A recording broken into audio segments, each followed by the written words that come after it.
प्रिय मित्रों नमस्कार। मैं फुर्सत अली आपके अपने YouTube चैनल फुर्सत क्लासेस में हार्दिक स्वागत करता हूं। मित्रों, यूपी बोर्ड हाई स्कूल और इंटरमीडिएट के हिंदी के पेपर आपके समाप्त हो गए। पूरा उम्मीद है और यह आशा भी बनती है कि आप लोगों के पेपर अच्छे गए होंगे। और इसी कड़ी में मैं आप लोगों को अब जैसे हिंदी सिलेबस के आधार पर परीक्षा के एक दिन पहले मैंने कुछ महत्वपूर्ण पाठों का जिक्र किया था और लगभग जितने भी पाठों का जिक्र किया था, जो परीक्षा में आने वाले संभावित प्रश्न थे, उन प्रश्नों को जो आप लोगों के समक्ष रखने का प्रयास किया, उसमें मैं कितना सफल हो पाया ये तो पेपर होने के पश्चात आपको पता चल ही गया होगा। तो अब बारी आती है संस्कृत विषय की। आइए हम लोग संस्कृत विषय में भी कुछ ऐसे पाठ हैं जिन्हें पढ़ने से आपको एकदम डायरेक्टली नंबर मिलेगा, सीधा का सीधा नंबर मिलेगा। बहुत से इसमें पाठ हैं, बहुत सी टॉपिक हैं, क्या क्या पढ़ें हम जो परीक्षा में आ जाए। ये प्रश्न पत्र के अकॉर्डिंग मैं आप लोगों को कुछ प्रश्न, कुछ पाठ, उनसे जुड़े कुछ उक्तियों को देने का मैं प्रयास कर रहा हूं, जो कि परीक्षा में लगभग आने के पूरे चांसेस हैं। तो आइए हम लोग देखते हैं। देखिए, सबसे पहले खंड क और खंड ख को हम लोग समझ चुके हैं कि 20 नंबर के बहुविकल्पी प्रश्न आएंगे। हिंदी का पेपर आप लोग देख करके आप लोगों को पता चल गया होगा, और 50 नंबर जो है लिखित आएंगे। तो 20 नंबर का बहुविकल्पी प्रश्न हिंदी में कहाँ से बना ये तो आपको अच्छी तरह से पता चल गया, बट इसमें कहाँ से बनेगा ये भी तो जानकारी रखनी है। तो आइए हम लोग देखते हैं। अगर मान लीजिए हम पहला पाठ कविकुल गुरु कालिदास नामक पाठ है ना, कविकुल गुरु कालिदास, ये देखिए यूपी बोर्ड कक्षा 10 अर्थात हाई स्कूल संस्कृत विषय पे मैं केवल आप लोगों से चर्चा कर रहा हूँ। इंटर के विद्यार्थियों का संस्कृत विषय भी नहीं बनाया हूँ। इसके बाद मैं इसी वीडियो को देने का प्रयास करूँगा। तो आइए हाई स्कूल के विद्यार्थी आप सभी लोग देखें कि कविकुल गुरु कालिदास पाठ, तीसरा पाठ है नैतिक मूल्यानि, चौथा है विश्व कवि रविंद्र, और पांचवा है कार्यम व साधेयम देहम व पातेयम। एक बार फिर से नोट कर लीजिए। कविकुल गुरु कालिदास, नैतिक मूल्यानि, विश्व कवि रविंद्र और कार्यम व साधेयम देहम व पातेयम। ये चार पाठ अगर आप अच्छी तरह से बढ़िया से एकदम रिदम में पढ़े हैं तो यहाँ से आपके गद्य भारती के पूरे प्रश्नों का संकलन मिल जाएगा, चाहे वो बहुविकल्पी प्रश्न हो, चाहे अति लघुत्तरी प्रश्न हो, चाहे लघुत्तरी प्रश्न हो, और चाहे विस्तृत उत्तरी प्रश्न हो। अर्थात व्याख्या भी आएगा, अनुवाद अगर मान लीजिए यहाँ से पूछा, अनुवाद फंस जाएगा, पाठ का सारांश पूछेगा वो भी फंस जाएगा। जैसे मैं आपको एक वानगी के रूप में दिखा देना चाहता हूँ। जैसे मान लीजिए कविकुल गुरु कालिदास नामक पाठ है, ठीक। कविकुल गुरु कालिदास नामक पाठ को आप अच्छी तरह से पूरा पढ़े हैं तो अनुवाद कहीं से भी पूछेगा आप उसको क्लियर कर जाएंगे, ठीक। फिर उसके बाद पाठ का सारांश मान लीजिए पूछ दिया तो पाठ का सारांश भी आप अच्छी तरह से हेडिंग बाई हेडिंग लिख लेंगे। मैंने उसको यूट्यूब पे दिया भी है आप लोगों की, वहाँ से भी आप कनेक्ट कर सकते हैं, अच्छी तरह से जुटा सकते हैं मैटर। तत्पश्चात बहुविकल्पी प्रश्न मान लीजिए पूछ दिया कि कवि कालिदास के प्रसिद्ध नाटक का क्या नाम है। कवि कालिदास की दो महत्वपूर्ण महाकाव्यों में से एक महाकाव्य का नाम है। रघुवंशम नामक महाकाव्य किसकी रचना है। विक्रमोर्वशीयम नामक ग्रंथ किस विधा पर लिखी गई रचना है। ये तमाम प्रकार के प्रश्न जो हैं आपको कविकुल गुरु कालिदास नामक पाठ पढ़ने से मिल जाएगा।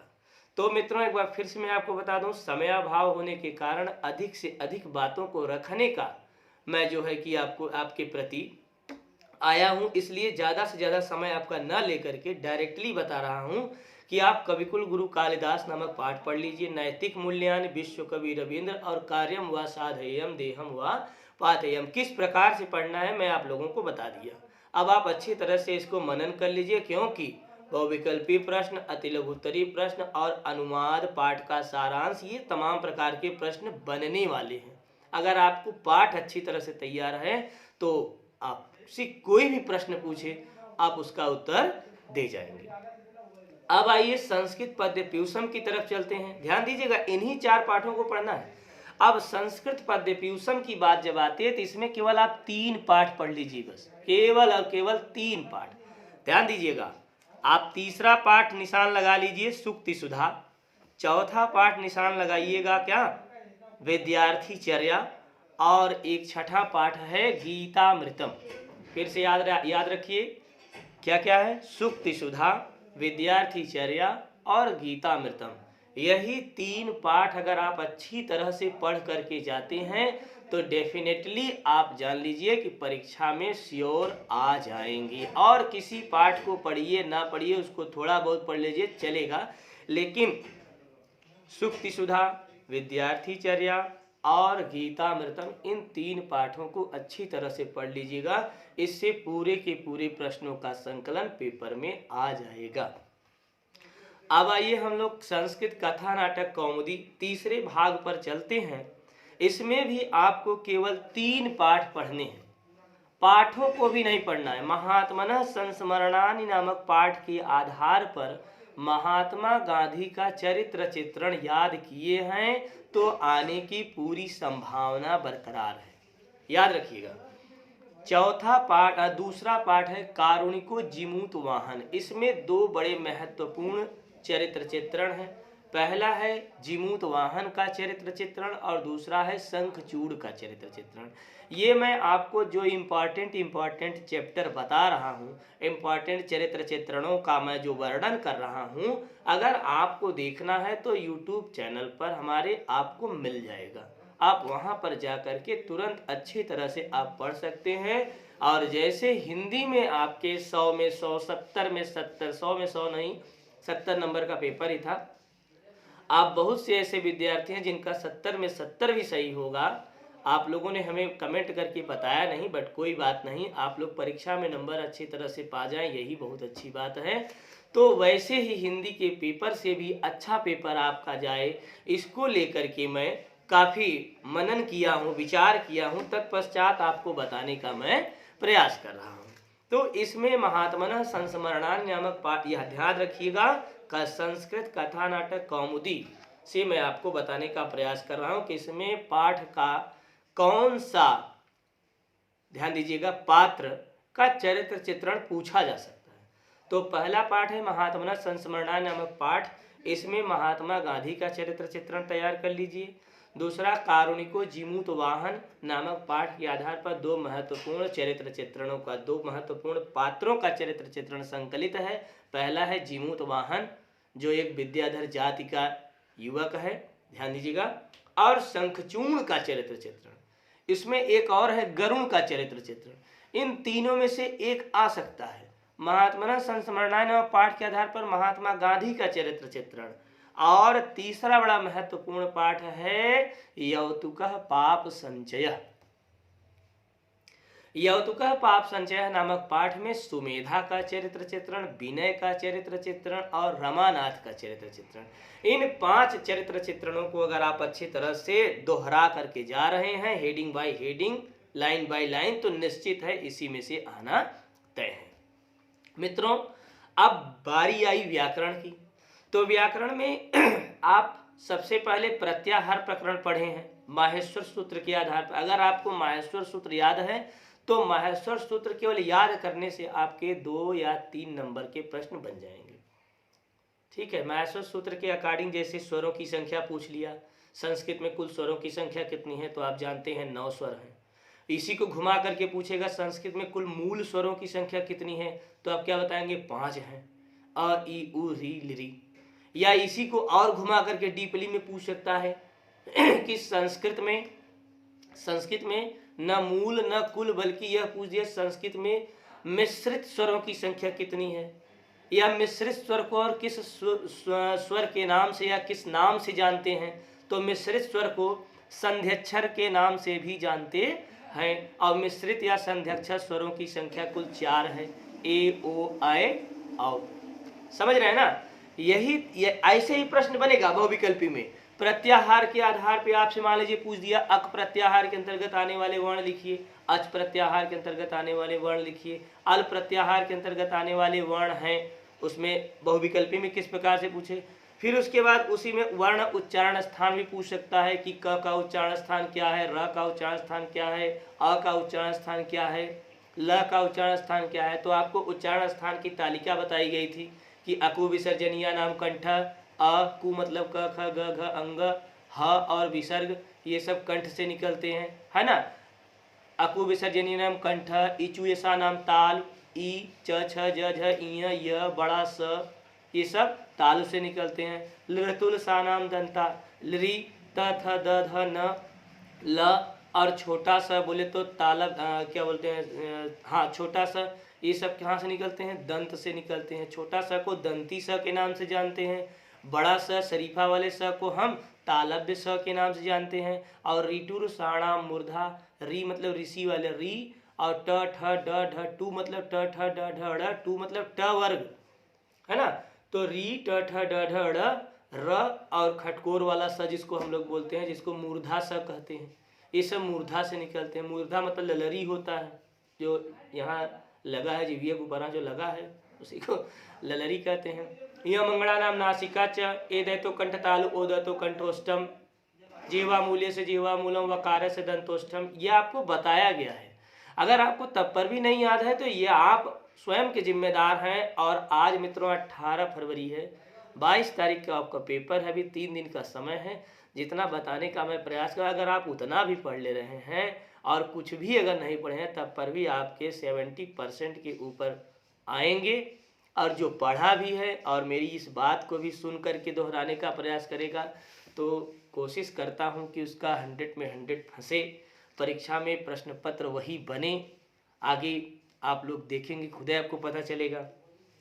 संधि ज्ञान में आप जानते ही हैं कि संधि में आपको सबसे पहले याद रखिएगा, अनुस्वार से यही पर सवर्ण अनुस्वार संधि, और अनुस्वार से यही पर मोनुस्वार, अनुस्वार से यही पर सवर्ण, और स्तुत्व संधि अर्थात स्वर व्यंजन के जो मूल संधियां हैं उनको आपको अच्छी तरह से पढ़ना है, निश्चित है उसी में से आएगा।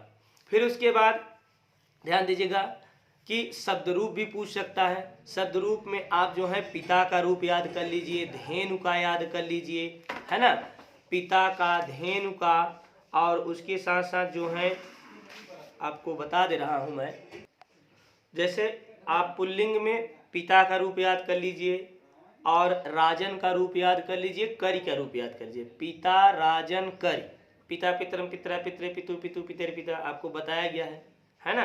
फिर उसके बाद स्त्रीलिंग में धेनु, नदी और सरित, इन 3 का याद कर लीजिए। नपुंसक लिंग में मधु, नाम और जो है कि किम का रूप आपको याद होना चाहिए। यहाँ से भी परीक्षा में कूट कर सकता है प्रश्न। हालांकि शब्द रूप और धातु रूप तो मैंने आपको बताया था कैसे याद किया जाता है, आपको पूरा याद भी होगा, लेकिन इस समय शॉर्ट ट्रिक में शॉर्ट नोट्स के अनुसार आप इतना याद कर लीजिए, आ जाएगा।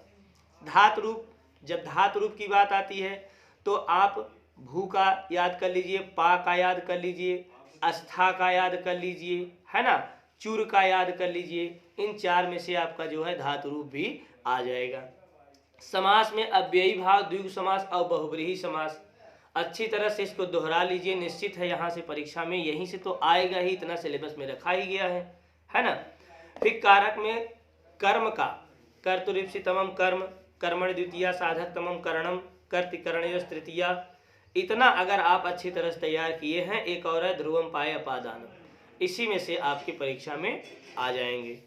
फिर प्रत्यय तो आपको पता ही होगा, पूरा पढ़ाया गया है, त प्रत्यय, त्वतु प्रत्यय, तीन प्रत्यय, त्वा प्रत्यय, ल्यप प्रत्यय, सत ऋसानस तुमुन मतुप ढक, त्वा तल टाप अनियर, इन तमाम प्रत्ययों का जिक्र मैंने आपको बोर्ड पे एक एक पार्ट बाय पार्ट इसके प्रत्ययों को कम से कम 15 पार्ट मैंने अपलोड किए हैं। वहां से आपके पास समय है, जाकर के देख लीजिए, निश्चित है आपका 2 नंबर प्रत्यय से कटेगा नहीं।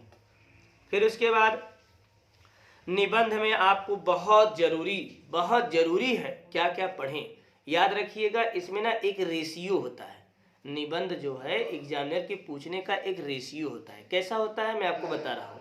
निबंध अगर आप विद्या का याद किए हैं तो विद्या का रेशियो परोपकार से टकराता है, अर्थात मैं बताना तो नहीं चाह रहा था लेकिन बता दे रहा हूँ। एग्जामिनर की कला देखिए क्या है। अगर आप विद्या का याद किए हैं तो आपको परोपकार का याद करना पड़ेगा, क्योंकि विद्या और परोपकार दोनों जो हैं साथ में चलते हैं।